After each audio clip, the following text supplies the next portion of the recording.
Hey everyone. So, you guys know I've always emphasized the importance of learning, drawing, and shading by practicing on simple forms, and rocks are a perfect example. I found that rocks are simple subjects but can really teach us a lot about pen and ink drawing and shading.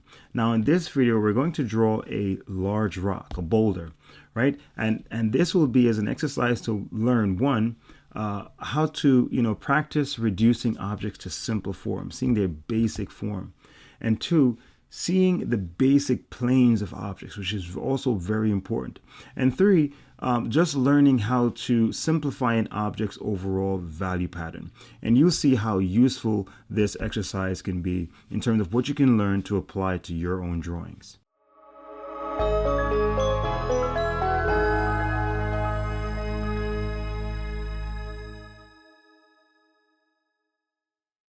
So of course I have to share with you guys that my pen and ink drawing workbook is now available, and you can find it on Amazon and all online retailers as well. And it's a complement to my first book, Pen and Ink Drawing: A Simple Guide. All right, so thanks so much for everyone who's taking the time to support them, and also taking the time to write your reviews. It's always like a joy to read the reviews that you guys write. Thanks so much for the support, guys, and also look out for a big giveaway I'm having soon. So I'm using Canson's multimedia paper. It's relatively inexpensive, good weight, and acid-free, and has a slight texture to it. I've shared before that smooth paper is actually best for pen and ink drawing, but I like having just a little bit of texture. Just two drawing pens, one medium point for general work, and a fine point for initial outline and rendering errors in light. A pencil for underdrawing, and an eraser for cleanup. And that's about it. So as I said, like rocks are a really good subject for learning shading because they allow you to practice to reduce objects to simple forms, to learn how to see the basic planes of the subject, and also learning how to overall simplify an object's value pattern. And you can never do exercises like this enough. So this is the reference image of the boulder we'll be drawing.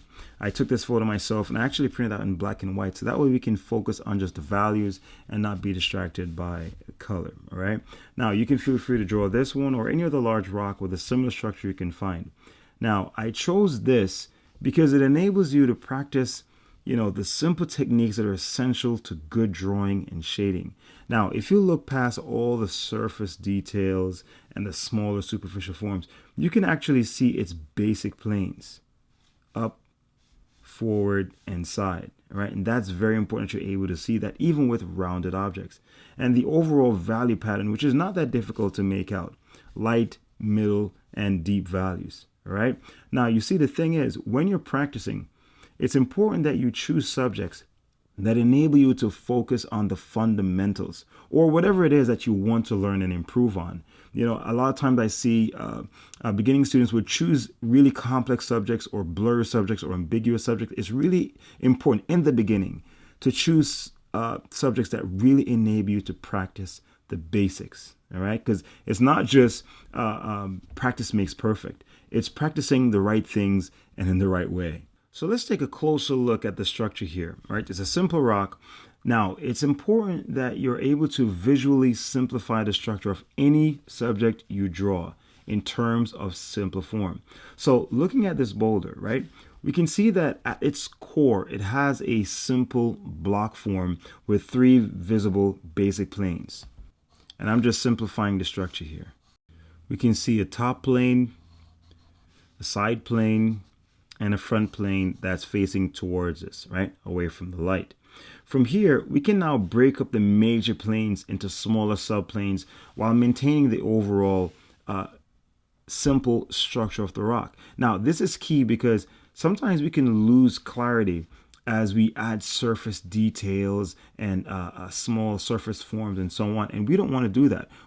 That's why you're always recommended. It's always good practice to add details after you establish structure, right? So for example, you can get carried away with all the little bumps and grooves and crevices on this and forget about establishing first and foremost the distinction of these three basic planes. That's most important here because the solidity, the three-dimensionality of your drawing rests and is founded on this. So when you're adding the surface details, you stay grounded here first. Now, as for light and shadow, because we have simplified the structure of the rock, by identifying its core form here, right?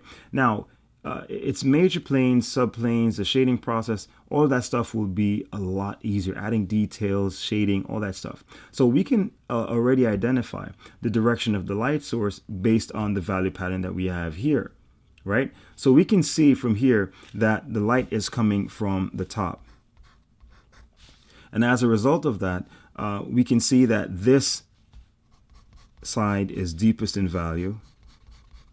And over here we have this, which is a middle value. Now from here, of course, we can actually make the structure a little bit closer to the actual form. So now here we have this form, and it's actually broken up into a smaller plane here. So you can consider this a subplane. And likewise, under here, we have another break here in this plane that's facing us. So here we have like a subplane that's facing downwards. See, so now we have this facing down. This is the major plane facing up. This is the major plane facing up. This one is facing towards us. This one is the major plane facing up. And here we have like a transitional plane between the top plane and the side plane. So we can consider this the middle value, the deep value. This is the much deeper value. All right. And we can consider this somewhat like a half shadow. And then from here, it's just a matter of adding surface details. Once you have established this is the most important aspect of your drawing. You want to always establish this, and then you add details. And this applies to drawing portraits, whatever the subject is. The same principles apply. All right, so let's see how we can actually put all this to practice and establish our drawing.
Okay, everyone, so you saw how I basically applied here just what I had mentioned here before. I basically simplified this to a basic form in which I would see these very simple, basic major planes. And then I actually just proceeded to actually round it out a bit. So it looks a bit more like the natural form. And this is very important in your drawing process, that you learn how to deconstruct things, to simplify it, and then build it back up to that actual natural form. And what that does is it gives you more control in terms of understanding what you're seeing. And when you're rendering it, you're doing it based on this conception.